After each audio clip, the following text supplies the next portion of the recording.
Once again, welcome back to my channel. So കഴിഞ്ഞ ക്ലാസ്സിൽ നമ്മൾ ക്രിപ്റ്റോ കറൻസിനെ പറ്റി വളരെ ഡീപ്പായിട്ട് തന്നെ പഠിച്ചു.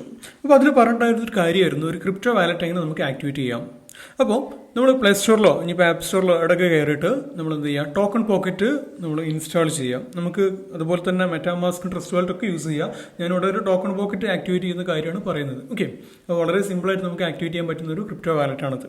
അപ്പോൾ അത് നമ്മൾ ആക്ടിവേറ്റ് ചെയ്തതിന് ശേഷം നമ്മൾ പിന്നെ ശ്രദ്ധിക്കേണ്ട ഒരു കാര്യം, അതിൽ കയറിയിട്ട് നമ്മൾ ഈ I have an account, no account, ഇങ്ങനെ രണ്ട് ഓപ്ഷൻസ് ഉണ്ട്. അതിൽ നമ്മൾ എന്ത് ചെയ്യാം, നോ അക്കൗണ്ടിൽ ക്ലിക്ക് ചെയ്യാം.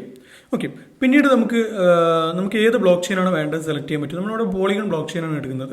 ഈ പോളിഗൺ ബ്ലോക്ക് ചെയിൻ എടുത്തിട്ട് നമുക്ക് വേണമെങ്കിൽ അവിടെ ഒരു പേരൊക്കെ കൊടുക്കുക. നമ്മുടെ അക്കൗണ്ടിന് വേണ്ടിയിട്ട് ഒരു പേര് കൊടുത്തതിന് ശേഷം നമ്മൾ അതിനൊരു പാസ്വേഡ് സെറ്റ് ചെയ്യാം. ഓക്കെ, ഈ പാസ്വേഡ് എന്ന് പറഞ്ഞു കഴിഞ്ഞാൽ ഈ വാലറ്റ് ഈ ഫോണിൽ ഓപ്പൺ ചെയ്യാൻ വേണ്ടിയിട്ട് മാത്രമാണ് ഈ ഒരു പാസ്വേഡ് നമുക്ക് ആവശ്യമുള്ളത്.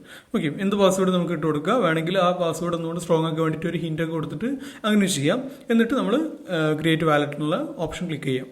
ഓക്കെ, കുറച്ച് ടേംസ് ആൻഡ് കണ്ടീഷൻസ് ഉണ്ടാക്കുക. വായിച്ചതിന് ശേഷം നമ്മൾ എന്ത് ചെയ്യുക, നമ്മളുടെ ജനറേറ്റ് ന്യൂമോണിക് ഉണ്ട്. ഈ കീ ഫ്രേസുകളാണ് നമുക്ക് ഇതിൽ വളരെ ഇമ്പോർട്ടൻ്റ് ആയിട്ടുള്ള ഒരു കാര്യം. ഈ കീ ഫ്രേസ് നമുക്ക് ഓട്ടോമാറ്റിക്കലി അവിടെ ജനറേറ്റ് ചെയ്ത് വരുന്നതാണ്. അപ്പോൾ അത് കൃത്യമായിട്ട് നമ്മൾ എന്ത് ചെയ്യുക, ഒരു സ്ഥലത്ത് എവിടെയെങ്കിലും ഒന്ന് നോട്ട് ചെയ്ത് വെക്കുക.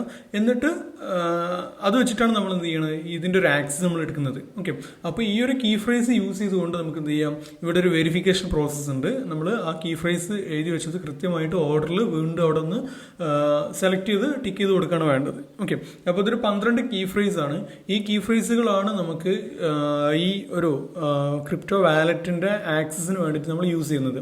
അത്രയും കൊടുത്തു കഴിഞ്ഞാൽ നമ്മളുടെ വാലറ്റ് അവിടെ എന്തായി ആക്ടിവേറ്റ് ചെയ്ത് വരും. ഓക്കെ, നമ്മളിതൊരു പോളിഗൺ ബ്ലോക്ക് ചെയിനിൽ കൊടുത്തുകൊണ്ട് നമുക്ക് അതിൽ പോളിഗണിന്റെ ചെയിൻ ബന്ധപ്പെട്ട് അല്ലെങ്കിൽ പോളിഗൺ ചെയിനുമായിട്ട് ബന്ധപ്പെട്ട കറൻസികളാണ് നമുക്ക് അവിടെ എന്ത് ചെയ്യാൻ പറ്റുന്നത്, ആഡ് ചെയ്യാൻ പറ്റുന്നത്. അപ്പോൾ ഞാൻ 2 കറൻസികളാണ് ഇവിടെ ആഡ് ചെയ്തിട്ടുള്ളത്. ഒന്ന് ഡായ് എന്നുള്ളൊരു സ്റ്റേബിൾ കോയിന്, രണ്ടാമത് ഓട്ടോമാറ്റിക്കലി നമ്മളിവിടെ സെറ്റ് ചെയ്ത് വെച്ച പോളിഗണിന്റെ മാറ്റിക് എന്നുള്ള കോയിൻസ് ഉണ്ടാവും. ഓക്കെ, ഇത്രയായി കഴിഞ്ഞാൽ നമ്മുടെ വാലറ്റ് ഓക്കെ ആയി. ക്ലിയർ?